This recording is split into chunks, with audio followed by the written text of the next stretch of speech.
इसके बाद हमारा रह गया फंक्शंस। तो फंक्शन पीएचपी में कैसे बनते हैं? फंक्शन पीएचपी में ऐसे बनते हैं कि हम फंक्शन का वर्ड लिखते हैं और फिर उसका नाम लिखते हैं,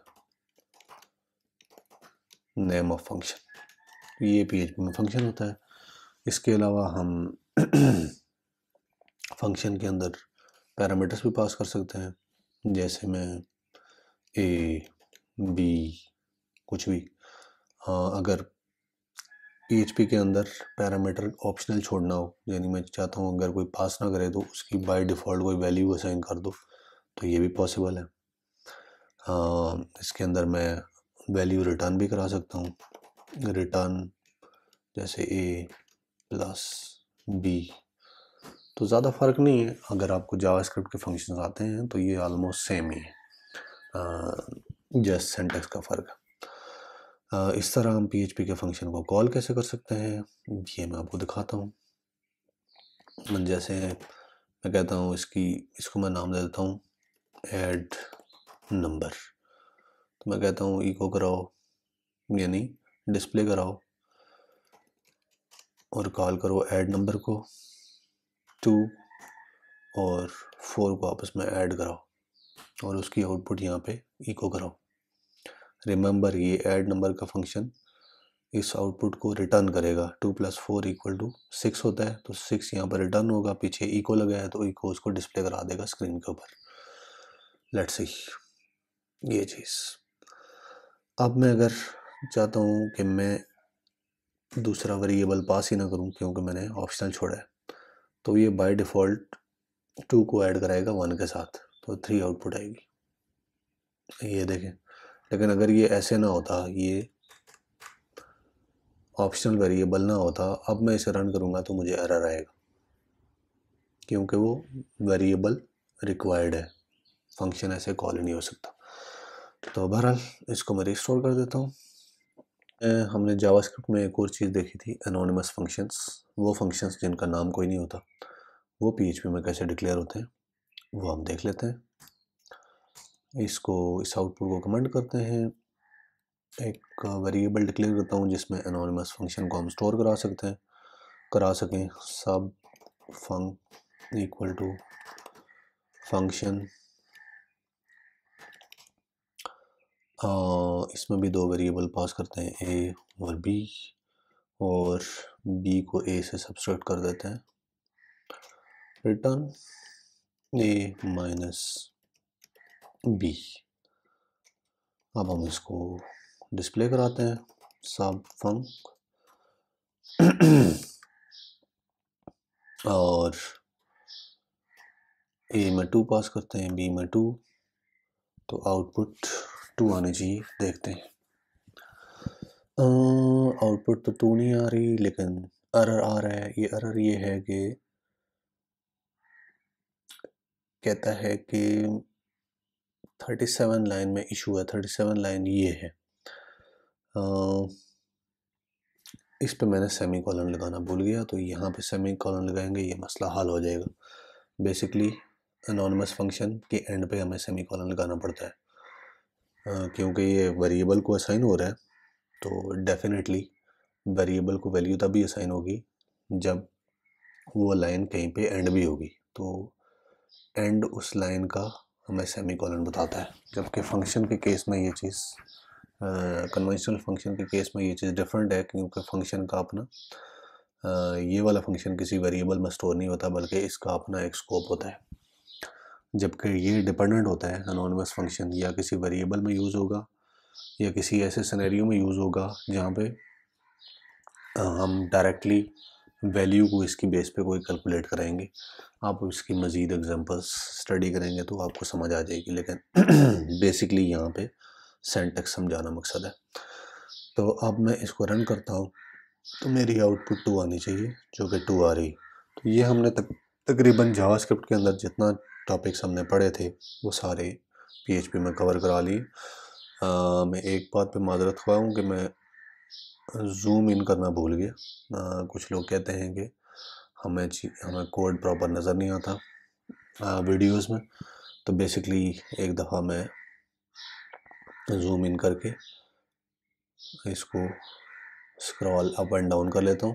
मैं कोशिश करूँगा कि मैं एक ब्लॉग भी लिखूँ और ये सारा कोड मैं उसमें भी डालता जाऊँ, ताकि जिसको मसला हो या जिसने कॉपी पेस्ट करके इसको ट्राई करना हो वो वहाँ से इसको उठा सके। तो बेसिकली एक दफ़ा मैं जूम इन करके टॉप से बॉटम की तरफ वापस आता हूँ।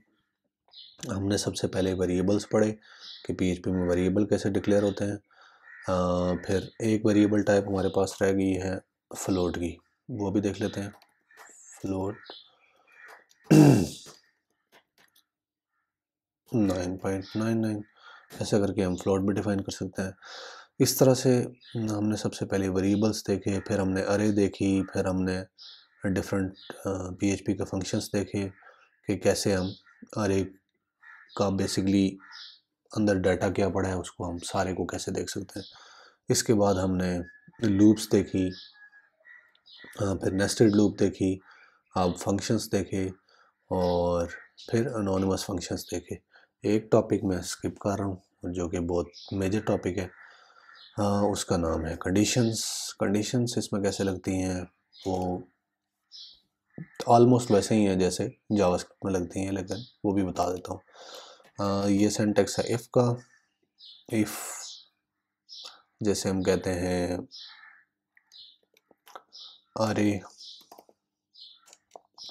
काउंट ऑफ अरे लेस देन है 2 से, मतलब अरे लेंथ है लेस देन 2 से, तो इको करो टू स्मॉल। इस तरह इसमें एल्सिफ कैसे लगाते हैं, एल्सिफ के बीच में स्पेस नहीं देते, जोड़ के लगाते हैं। काउंट ऑफ अरे इक्वल 3 के। हाँ, मीडियम साइज ऐसे ही बस जस्ट सिंटैक्स डिस्कस करने के लिए ये मैं लिख रहा हूँ। Else echo size not define. इसको हम रन करते हैं, साइज अरे का 3 है तो डेफिनेटली ये आउटपुट आएगी।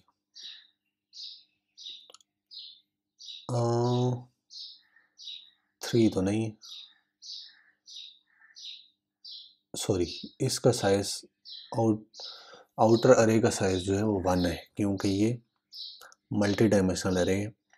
तो बाहर वाली अरे के 0 इंडेक्स पे ये तीनों वैल्यूज़ पड़ी हैं, तो इसलिए वो इसकी लेंथ टू स्मॉल दिखा रहा है, क्योंकि ये इसकी लेंथ बेसिकली 1 शो हो रही है। हम इसको चेक करके देख लेते हैं। इसके साथ हम काउंट को भी आउटपुट कराते हैं, तो ये देखें 1 है, तो बेसिकली ये 2 डायमेंशनल अरे है लेकिन 1/3 है। हाँ, हम इसी चीज़ को इससे रिप्लेस कर देते हैं अरे 2 से, यहाँ पे भी अरे 2, तो बेसिकली अब हमारी आउटपुट मीडियम साइज आएगा। अब मैं इसमें अगर मज़ीद वैल्यू डाल दूँ तो देखते हैं क्या होता है। साइज नॉट डिफाइंड, तो बेसिकली हम लेस देन 2 और इक्वल टू 2 चेक कर रहे हैं। एल्स के केस में हम कुछ भी चेक नहीं कर रहे। तो ऐसे इसमें कंडीशंस लगती हैं। इस तरह से हम नेस्टेड कंडीशंस भी लगा सकते हैं। एल्स के अंदर मैं कहता हूँ इफ़ काउंट ऑफ अरे 2 इक्वल टू 4 है, तो इको हो जाए लार्ज साइज और एल्स में हो जाए इको साइज नॉट डिफाइंड। तो अब बेसिकली हमारी आउटपुट लार्ज साइज आनी चाहिए, क्योंकि हमारी वैल्यूज़ 4 हैं। अब मैं अगर एक और डाल देता हूँ तो नॉट डिफाइंड आनी चाहिए, ये देखें। तो ये हमारे सारे टॉपिक्स कवर हो गए जो हमने जीएस में कवर किए थे। उम्मीद है आपको वीडियो पसंद आई होगी। अगर आपको पसंद आए आप इसको शेयर करें, हमारे चैनल को सब्सक्राइब करें ताकि हमें मज़ीद वीडियोज़ रिकॉर्ड करने की इनकरेजमेंट मिले। Thank you. अल्लाह हाफिज़। इंशाल्लाह आगे किसी वीडियो में मुलाकात होगी।